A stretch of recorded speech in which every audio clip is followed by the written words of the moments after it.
Well, hello, my most amazing artists. Today we are going to be drawing a landscape with trees and shrubs and falling leaves. They're so cute. And they're all nice, beautiful fall colors. But what we're going to do is we're going to be making them in different sizes to show the difference between some of them being near and some of them being far. So the first thing I'm going to need is my piece of paper, and I have it set out in front of me, short and squatty. And once you have your paper ready, we're going to be drawing the first shrub.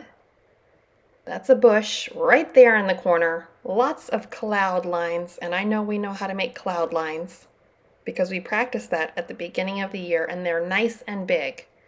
And you see they're not exactly the same. They look a little different, and that's okay. I drew both pictures and they both look a little different. And the next thing we're going to add is our tree. So I'm going to start right about here. Draw one line up and another line up. And then I'm going to make a letter V right there. You can make it come together kind of at the ends if you'd like.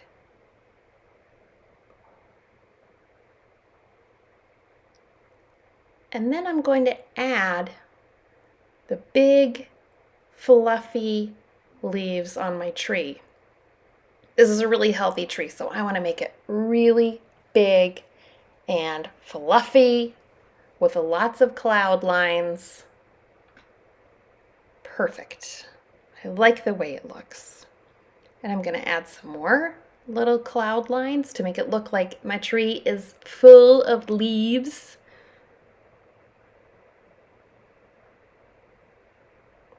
You can add lots, you can add a few, you don't have to add any if you want.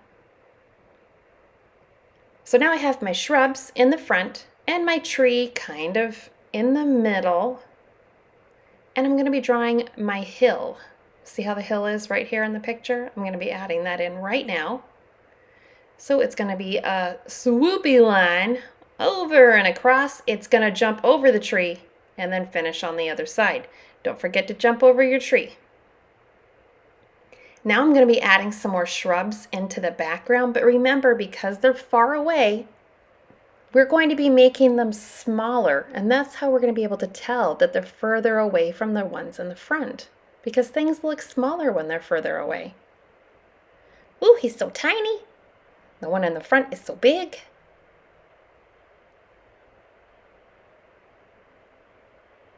Awesome. Now, so that our tree is not floating out here, let's give him some grass, and you can do that by just using little lines or zigzags. Either one is fine. You can use both, you can use one, but maybe have some place for your tree to sit in there so he's not floating around.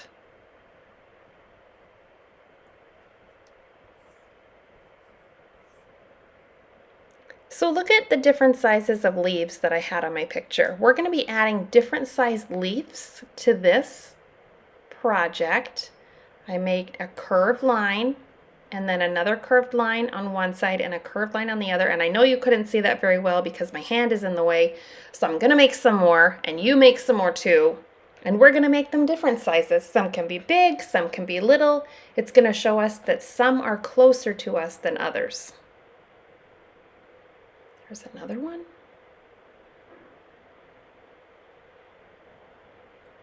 Let's put one over here, closer to the tree, but I'm going to make it smaller. There are two curved lines. And then I'm going to put a line in the middle to make it look like the center of the leaf, the stem. I'm going to put one like it's blowing over here. Maybe the wind is blowing it towards us. Maybe it's a nice fall day and it's windy and the gusty wind is pushing the leaves up.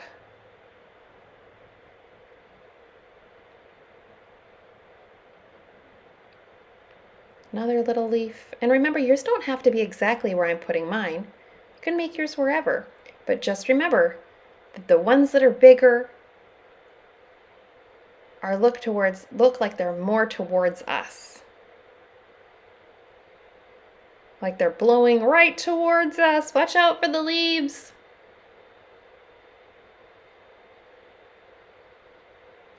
Awesome. That looks pretty good. I'm going to add some leaves into my tree as well because they have to be coming from somewhere, so they might as well be coming from this tree that we drew. I'm just going to make them smaller on the tree because remember the tree is farther away from us than the shrubs are.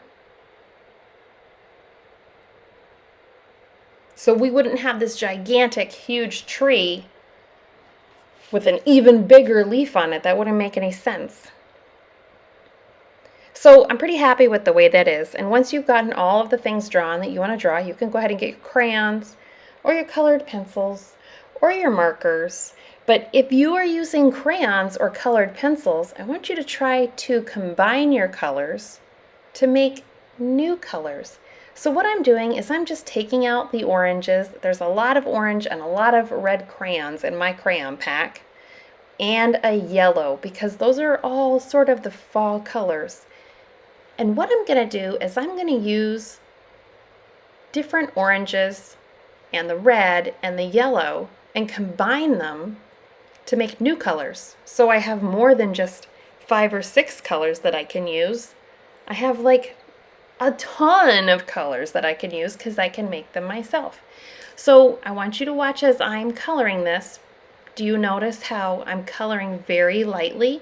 I'm not pushing down very hard on my crayon. If you push really hard on your crayon, your hand's going to get super tired, super fast, and then you're not going to want to color anymore, and that would make me sad and you sad, and we'd never finish our artwork. So notice how I'm coloring very lightly, and if I miss a spot, I go back and get it, and I'm holding my crayon a little bit more towards the end of my crayon, not down so much at the bottom, but I'm holding it more in the middle.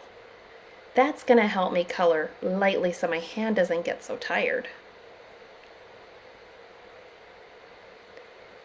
So I pretty well filled it in with orange.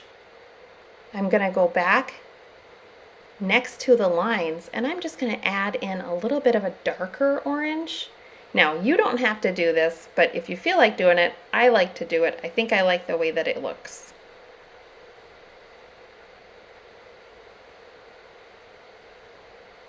But maybe you don't like the way that it looks. That's fine, then you don't have to do it. So now that I used my orange, I decided to get another crayon and I chose yellow. And now I'm going to color right on top of that orange and I'm going to make a new color. And guess what I'm going to call it? If I added yellow and I added orange, I'm going to call this yellow-orange.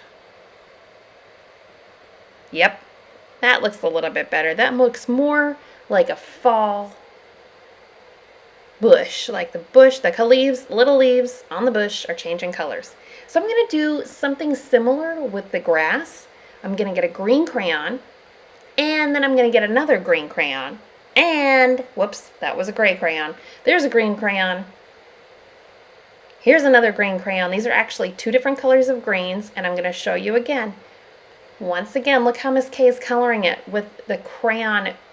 I'm holding the crayon in the middle of the crayon, and I'm coloring very lightly, and it's helping me to cover more space on my paper. When I get next to that leaf, I go slower, and I make sure I'm not going on top of the leaf. I'm following the curve of the hill.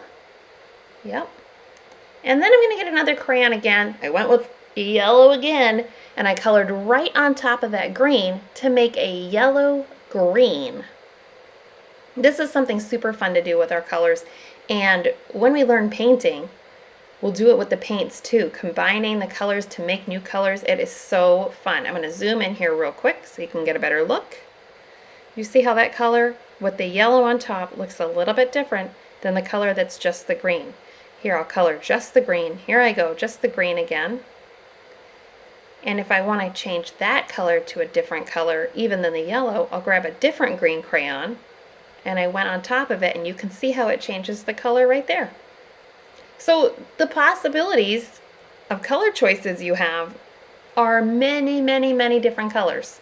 So we don't have to use just the same few colors over and over again. We have lots to choose from.